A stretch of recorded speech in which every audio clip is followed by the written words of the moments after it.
ఈరోజు ముఖ్యంగా ఈ డిఎస్సి జరిగినటువంటి ఉపాధ్యాయ నియామకాలు ఇంకా అధికారులు చెప్తున్నటువంటి మాటల గురించి ఒకసారి వివరణ ఇచ్చేదానికి ప్రెస్ మీట్ ఏర్పాటు చేయడం జరిగింది. నిజంగా 16,000 చిల్లర ఉపాధ్యాయ పోస్టు ఫిలప్ చేసినామని కూటమి ప్రభుత్వం చెప్తున్నది. అది పూర్తిగా అన్యాయంగా పేపర్ లీకేజీ, తర్వాత మెరిట్ వచ్చినటువంటి విద్యార్థులకు సరైనటువంటి న్యాయం చేయలేదని గత వారం రోజులుగా రాష్ట్ర వ్యాప్తంగా వైసీపీ శ్రేణులు అయితేనేమి, తర్వాత మా నాయకుడు జగన్మోహన్ రెడ్డి అయితేనేమి, తర్వాత ప్రతిపక్ష నాయకుడు బొత్స సత్యనారాయణ గారు అయితేనేమి, ఎమ్మెల్సీలుగా మేమైతేనేమి అందరం కూడా ప్రభుత్వాన్ని కోరుతున్నాం, నిష్పక్షపాతంగా దీని మీద విచారణ జరిపించండి. ఇన్ని ఆరోపణలు వస్తున్నప్పుడు ఎందుకు విచారణ జరిపించడం లేదు అని మేము చెప్తూ ఉంటే ఒక పక్క అందరూ కూడా దీన్ని ఖండించడం చేస్తున్నారే తప్ప విచారణకు ముందుకు రావడం లేదు. నవీన్ అనేటటువంటి వ్యక్తి ఎస్సీఆర్టీలో గత 2016 సంవత్సరం నుంచి అతను ఉద్యోగస్తుడిగా టెంపరరీ ఉద్యోగస్తుడిగా ఉంటున్నాడు. అతను పని ఏంటంటే క్వశ్చన్ పేపర్స్ అప్లోడ్ చేయడము, తర్వాత అధికారికంగా ఇతరులకు పంపించడము, క్వశ్చన్ పేపర్ సెట్టింగ్ చేయడంలో పూర్తి బాధ్యత అతనే తీసుకున్నాడు. అటువంటిప్పుడు అతనికి రాష్ట్రంలో నవీన్ అనేటటువంటి వ్యక్తికి నెంబర్ 1 ర్యాంక్ రావడం జరిగింది, మొదటి ర్యాంక్ రావడం జరిగింది. అది ఎలా సాధ్యమవుతుంది? అతను పేపర్ లీక్ చేసి ఉంటేనే కదా అతనికి వస్తున్నది. అతని ద్వారా ఎంతమందికి రాష్ట్రంలో పేపర్ అందింది అనేది విచారణ చేయమంటున్నాం. అది విచారణ చేయడం లేదు. అతనికి రాష్ట్రంలోనే మొదటి ర్యాంక్ వచ్చినటువంటి వ్యక్తికి ఎందుకు ఉద్యోగం ఇవ్వలేదు అంటే అతను ఒకసారి ఏం చెప్తారు అధికారులు, అతను సర్టిఫికెట్ల వెరిఫికేషన్కి రాలేదు అని ఒకసారి చెప్తారు. ఒకసారి ఏం చెప్తారు, అతను మా ముందుకు వచ్చేసి నాకు ఉద్యోగం అవసరం లేదు అన్నాడని ఒకసారి చెప్తారు. మరొకసారి ఏం చెప్తాడు, అతను ఉద్యోగం చేస్తున్నాడు కాబట్టి అతను అర్హుడు కాదు అని మరొకసారి చెప్తాడు. ఏంటి అతని నేమ్ అంతా కూడా మెరిట్ లిస్ట్లో నుంచి ఎందుకు డిలీట్ చేయాల్సిన అవసరం ఏర్పడింది అనేది కూడా ఆలోచించాల్సిన అవసరం ఉంది. మొత్తం మీద ఈ నవీన్ అనేటటువంటి వ్యక్తికి ఉద్యోగం ఇవ్వకుండా మీరు ఎందుకు పక్కన పెట్టినారంటే అతని ద్వారా అన్ని విషయాలు బయటకు వస్తాయేమో అనేటటువంటి భయంతో పక్కన పెట్టడం జరిగింది. ఈ విధంగా 1 కాదు 2 కాదు అనేక మందికి ఉద్యోగాలు రాక చాలా అన్యాయం జరిగిందంటూ ఈరోజు వాపోతున్నారు. మీరు అంటున్నారు ఎవరు కూడా డిఎస్సి కంప్లైంట్ చేయలేదు, డిఎస్సి రాలేదు, నాకు అన్యాయం జరిగింది అని కంప్లైంట్ చేయలేదు. రాష్ట్ర వ్యాప్తంగా అట్లా కంప్లైంట్ చేస్తుంటే మేము పరిశీలించే వాళ్ళమే అంటున్నారు. మీరు ఇప్పుడు అధికారులు చెప్పినటువంటి లెక్కాచారం ప్రకారమే దాదాపు 33,300 చిల్లర కంప్లైంట్స్ వచ్చినాయి గ్రీవెన్స్లో అని అధికారులు చెప్పిన లెక్కలే తెలుస్తున్నాయి. మరి వాళ్ళ గ్రీవెన్స్ అంతా కూడా మనం పరిశీలించాల్సిన అవసరం ఉంది కదా, తప్పనిసరిగా పరిశీలించాల్సిన అవసరం ఉంది. కాబట్టి ఈ విధంగా ఒక పక్క ఇవి జరుగుతుంటే ఒక పక్క దొంగను ఇంకొకరు దొంగ అన్నట్టు వాళ్ళు తప్పు చేసి వైసీపీ వాళ్ళ మీద నెట్టడం జరుగుతున్నది. మీరే తప్పు చేశారు, మీ హయాంలో అన్ని పోస్టులన్నీ అమ్ముకున్నారు, తర్వాత జగన్మోహన్ రెడ్డి మామ అమ్ముకున్నాడు, తర్వాత ఇంకొకరు అమ్ముకున్నారని వాళ్ళ పేర్లు చెప్తూ ఈ విధంగా దుష్ప్రచారం చేస్తున్నారు. 1,73,000 సచివాలయ ఉద్యోగస్తులన్నీ సెక్రటరీ పోస్ట్ నిష్పక్షపాతంగా ఎవరు కూడా ఎంక్వైరీ చేసినా కూడా తేలుతుంది. ఒక్కరు కూడా ఒక రికమెండేషన్ లేకుండా నిష్పక్షపాతంగా వ్యవహరించి పోస్టులు ఇచ్చినటువంటి ఘనత జగన్మోహన్ రెడ్డి గారికి దక్కుతుంది. నువ్వు 16,000 చేసావు, 16,000లో 96 ఆరోపణలు వస్తున్నాయి. ఈ ఆరోపణలన్నీ నిగ్గు తెల్చాల్సిన అవసరం ఉంది కదా. స్థానికంగా కడప జిల్లాలో కూడా మొన్న ఒక ఆరోపణ వచ్చింది, జెడ్పీలో కారుణ్య నియామకాలన్నీ కూడా అనర్హులకు ఇచ్చినారు అని చెప్పారు. అదే మేమేమంటున్నామంటే ఎంక్వైరీ చేయండి, ప్రభుత్వం మీద ఎంక్వైరీ చేసి దాని మీద నిష్పక్షపాతంగా ఎవరైతే తప్పు చేశారో అధికారులు వాళ్ళ మీద చర్య తీసుకోండి. ఇప్పటికైనా మేమేమంటున్నామంటే ప్రభుత్వం మీద మీరు ఎంక్వైరీ వేయించండి, నిష్పక్షపాతంగా ఎంక్వైరీలో తప్పు ఎవరు దొల్లితే వాళ్ళ మీద చర్యలు తీసుకోమని మేము కోరుతున్నాం. ఇంకొకటి కూడా ఉదాహరణ చెప్తాను. విజయనగరంలో ఒక వ్యక్తి డిఎస్సి నియామకం ఎట్లా వచ్చిందంటే అతనికి స్పోర్ట్స్ కోటాలో పూర్తిగా అర్హుడు. అతనికి డిఎస్సి కోటాలో ఉద్యోగం రాదు, పోస్టల్లో ఉద్యోగం వస్తుంది. ఒక వ్యక్తి అనర్హుడికి డిఎస్సి కోటాలో అనర్హుడు అని ప్రకటించిన తర్వాత మన స్పోర్ట్స్ కోటాలో అదే వ్యక్తికి టీచర్ పోస్ట్ వస్తుంది. ఆ విధంగా డిఎస్సిలో ఈ స్పోర్ట్స్ కోటాలో పూర్తిగా అనర్హులకి అందరికీ ఉద్యోగాలు రావడం జరిగింది. ఎట్లంటే జనరల్గా టెట్ పాస్ కావాలి, డిఎస్సి పరీక్ష పాస్ కావాలి, ఇవన్నీ పాస్ అయిన తర్వాత స్పోర్ట్స్ కోటాలో ఉండేటటువంటి వ్యక్తుల్లో మెరిట్ చూసి స్పోర్ట్స్ కోటాల్లో ఉద్యోగాలు కేటాయిస్తారు, అది పద్ధతి. కానీ ఇక్కడ ఏం జరిగింది, డిఎస్సి పరీక్ష రాయలేదు, టెట్ పరీక్ష రాయలేదు, డైరెక్ట్గా శాప్ ద్వారా సర్టిఫికెట్లు పరిశీలన చేసి వాళ్ళే దొంగ సర్టిఫికెట్లు ఇచ్చేసి పోస్టులు ఇవ్వడం జరిగింది. ఎంత అన్యాయం చూడండి. మెరిట్లో ఉండేటటువంటి విద్యార్థులకు అన్యాయం జరిగిందా లేదా? కాబట్టి గత ప్రభుత్వం పోల్చుకోండి, ఇప్పుడు ఉండేటటువంటి ప్రభుత్వం పోల్చుకోండి. అప్పుడు కొన్ని లక్షల ఉద్యోగాలన్నీ కూడా, మొన్న కూడా డిఎస్సి 98 వాళ్ళకు కూడా 4,000 మందికి ఉద్యోగాలు ఇచ్చాం గత ప్రభుత్వంలో. ఎక్కడైనా ఒక చిన్న మచ్చ లేకుండా న్యాయబద్ధంగా 4,000 పోస్టులు కూడా ఇవ్వడం జరిగింది.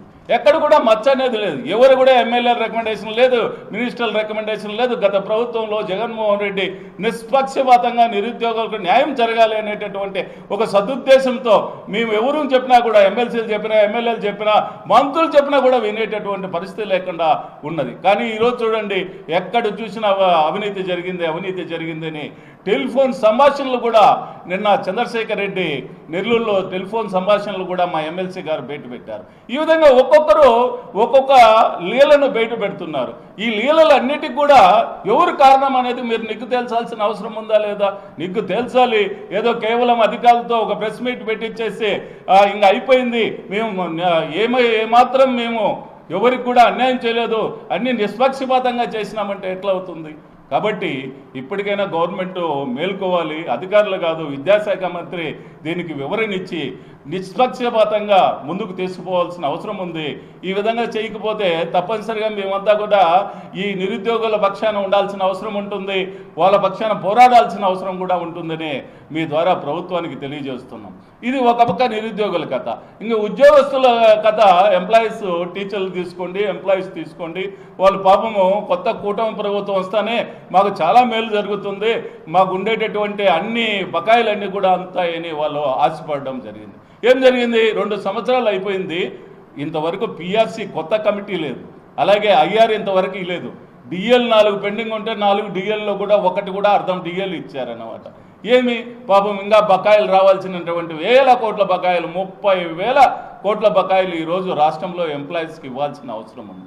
వాళ్ళు ఇదో వస్తుంది అదో వస్తుందని ఈ రోడ్లకి ప్రభుత్వాన్ని నిలదీసేటటువంటి పరిస్థితి ఈరోజు ఉద్యోగస్తులందరూ, ఉపాధ్యాయులందరూ కూడా చేస్తున్నారు.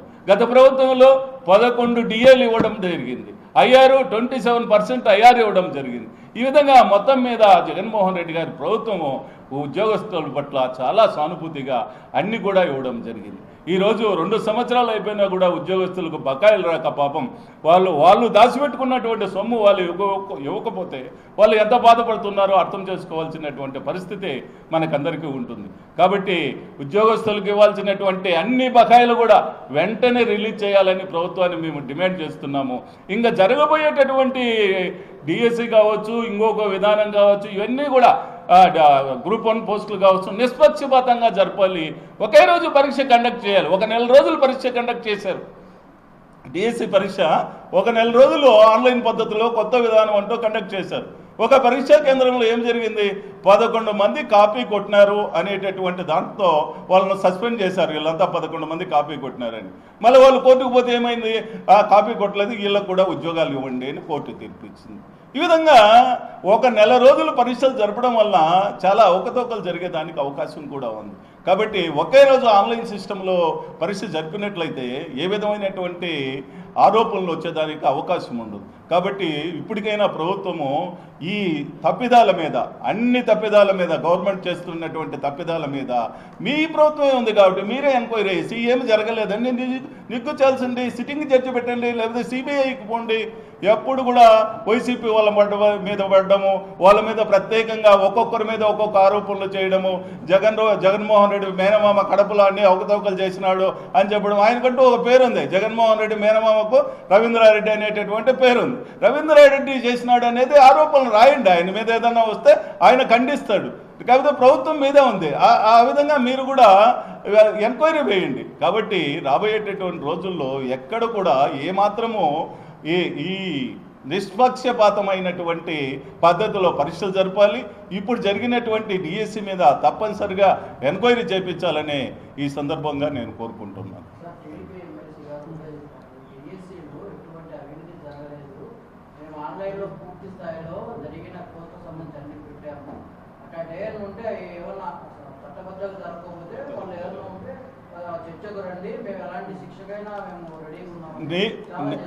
అవునమ్మా, డిఎస్సిలో ఏమి అవకతవకలు జరగలేదు.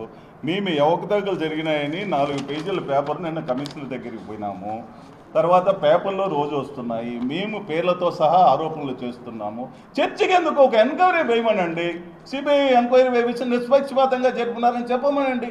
మేము అన్ని ఎంక్వైరీలకు పోయి మేము ఆధారాలు ఇస్తాం, అంతే కదా. ఎన్ని చర్చకి రండి, కూర్చోండి, ఎన్ని కాని మాటలు ఎందుకు? నిష్పక్షపాతంగా ఒక ఎంక్వైరీ వేయమనండి. అది సిట్టింగ్ జడ్జి కావచ్చు, సిబిఐ కావచ్చు. వాళ్ళు మంచోళ్ళు అయితే మంచోళ్ళు అని తెలుస్తుంది. తప్పు జరుగుంటే అక్కడ అధికారుల మీద చర్య తీసుకుంటారు. అది తప్పు చేస్తున్నారంటేనే ఎంక్వైరీకి భయపడుతున్నారని. తప్పు జరిగితేనే కదా. తప్పు జరగకపోతే ఎందుకు ఎంక్వైరీ భయపడాలి చెప్పండి మీరు? కాదు, ఆరోపణలు చేసుకుంటాం. ఎదురుగా కూర్చుంటే ఆరోపణలు చేసుకుంటాం, పరిష్కారం.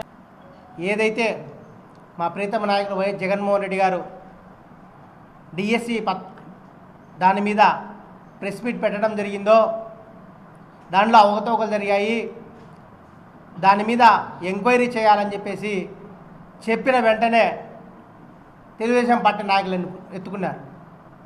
ఎంతసేపు ఉన్నా దొంగ అంటే ఆ దొంగ నిరూపించుకోవాల్సి పోనిచ్చి మీరు అప్పుడేదో చేశారు, దాంట్లో ఇది జరిగాయి అని చెప్పేసి ఒక్కొక్కరితో ఒక్కొక్క రాగాన్ని ఎత్తించే కార్యక్రమాన్ని ఈరోజు తెలుగుదేశం పార్టీ నాయకులు చెప్పారు. ఇప్పుడే మా ఎమ్మెల్సీ గారు చెప్పడం జరిగింది. వీళ్ళందరూ కూడా మన ఎడ్యుకేషన్ డిపార్ట్మెంట్కి వెళ్ళి అక్కడ ఉన్న కమిషన్ను ఏవైతే డిఎస్సిలో జరిగిన అవకతవకల మీద ప్రశ్నించాలని పోతే ఆయన తప్పించుకొని పోయి ఎవరినో ఒక అసిస్టెంట్తో మాట్లాడించే కార్యక్రమం చేశారు.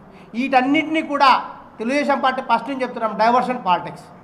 ఏదైతే ఇప్పుడు డిఎస్సి మీద వచ్చిందో, డిఎస్సి మీద వస్తానే దానికి సంబంధించిన ఎవరో ఒకరు వచ్చేది జగన్మోహన్ రెడ్డి మేనమామ, జగన్మోహన్ రెడ్డి వైఎస్ఆర్ కాంగ్రెస్ పార్టీ. ఇది వాళ్ళ ఏది తీసుకో ఇప్పటి వరకు ఏదన్నా ఒక సీరియస్ అలిగేషన్ తెలుగుదేశం పార్టీ మీద చేసినప్పుడు ఇమీడియట్లీగా ఫ్యాక్షనిజం అనేది, గొడ్డల పార్టీ అనేది, లేదంటే గతంలో ఈ విధంగా జరిగిందని చెప్పేసి. నిన్నటికి మన జిల్లాలో ఉన్నటువంటి ఎమ్మెల్సీ గారు ఆయనకేం లేదనమాట. ఆయనకు ఒక పేపర్ స్క్రిప్ట్ ఇస్తారు కంట్ల ఆఫీస్ నుంచి. గతంలో జరిగినప్పుడు ఇదే పరిస్థితి. అదే దస్తగిరి మధ్య జరిగినప్పుడు టకాని ప్రెస్ ముందుకు రావడము, ఇదే ఫ్యాక్షను, ఇదే ఇంత అరాచక పాలన, రాజారెడ్డి రాజ్యాంగం జరుగుతుంటే ఆయన ఎమ్మెల్సీగా జగన్మోహన్ రెడ్డి ప్రభుత్వంలో గెలవగలిగేవాడేనా? ఒక్కసారి ఆలోచించాలి ఆయన మనస్ఫూర్తిగా. ఆయన గెలిచింది ఎమ్మెల్సీగా మన వైఎస్ఆర్ కాంగ్రెస్ పార్టీ జగన్మోహన్ రెడ్డి గారి ప్రభుత్వం ఉన్నప్పుడు. అంటే ఎంత స్వేచ్ఛాయుతంగా ఎన్నికలు జరిగినాయో నీ ఎన్నికే తెలియజేస్తుంది. దాన్ని నువ్వు చూపించుకోకుండా ఏందో ఊరికే ఫ్యాక్షన్ రాజకీయం అంటారు. జగన్మోహన్ రెడ్డి హయాంలో అవకతవకలు జరిగాయన్నారు. 2 సంవత్సరాలు అవుతుంది ప్రభుత్వం, తెలుగుదేశం ప్రభుత్వం వచ్చి. ఎంక్వైరీ వేయండి. ప్రతిదీ మేము డిమాండ్ చేస్తున్నాం. ఏదైనా జరిగినప్పుడు ఎంక్వైరీ చేసి నిగ్గు తెలుసండి అంటే అట్ట తెలుసరు. వాళ్ళ ఉన్నటువంటి పత్రికల ద్వారా బ్యానర్ ఐటమ్స్ పెట్టడము, జగన్మోహన్ రెడ్డి వైఎస్ఆర్ కాంగ్రెస్ పార్టీ, లేకపోతే జగన్మోహన్ రెడ్డి మేనమామ. ఇదే పంద గడిచిన 3-4 నెలల నుంచి. ఏదైతే సీరియస్ అలిగేషన్ వస్తుందో దాన్ని డైవర్ట్ చేయడానికి చేస్తున్నారు. ఎమ్మెల్సీ రాజగోపాల్ ఆయనకు ఇదే చెప్తున్నాం, నువ్వు ఏదన్నా ఒకసారి తెలుసుకొని ఇదే జిల్లాలో ఉన్నావు. ఒకవేళ మీ లోకేష్కు చంద్రబాబు నాయుడు కంటే తెలియకపోవచ్చు. మీరు ఇదే జిల్లాలో ఉన్నావు, ఇక్కడే ఎమ్మెల్సీగా అయ్యావు. నీకు తెలియదా ఇక్కడ కడప జిల్లాలో ఏం జరుగుతుంది, ఏం విషయాలు? జగన్మోహన్ రెడ్డి మేనమామ రవీంద్రనాథ్ రెడ్డి అనే పేరు కూడా మీకు తెలియదా? ఏదో అవకతవకలు జరిగిందంటావు. 2 సంవత్సరాల నుంచి అవకతవకలు జరిగితే ఏం చేస్తున్నారు మీకు ప్రభుత్వం? చర్యలు ఎందుకు తీసుకోవడంలే? అవన్నీ లేదు. ఊరికి ఏదో గుడ్డ కాల్చి ముఖాన్ని చల్లడము, మీరే తుడుచుకోండి అనే కార్యక్రమం చేస్తున్నారు. తప్పకుండా మీకందరికి కూడా ప్రజలు బుద్ధి చెప్పే సంఘటనలు వస్తాయి. మేము క్లియర్ కట్గా అలినేషన్ చేసి డిఎస్సిలో అవకతవకలు జరిగినాయి, దానికి సంబంధించి మీరు సిబిఐ ఎంక్వైరీ కానీ ఏదైనా సిట్ ఎంక్వైరీ కానీ సిట్టింగ్ జడ్జితో కానీ ఎంక్వైరీ చేయమంటున్నాం. దానికి మీరు చెయ్యండి. అది చేయకుండా మీ హయాంలో దాంట్లో ఇది జరిగినాయి, మీరు అప్పుడు డబ్బులకు ఉద్యోగాలు అమ్ముకున్నారు, నిరూపించండి. మళ్ళీ ఉద్యోగాలు అమ్ముకుంటే అది కాకుండా ఊరికే ఏదో మాట్లాడే కార్యక్రమం చేయదని ఎమ్మెల్సీ గారికి మరొకసారి మేము విజ్ఞప్తి చేస్తున్నాం. మీరు ఇదే పందా ప్రతిసారి ఇదే పందా కొనసాగితే కనుక రాబో రోజుల్లో ఖచ్చితంగా మీరు తగిన మూల్యం చెల్లించుకోవాల్సి వస్తుందని చెప్పేసి కూడా వైఎస్ఆర్ కాంగ్రెస్ పార్టీ తరఫున డిమాండ్ చేస్తున్నాం.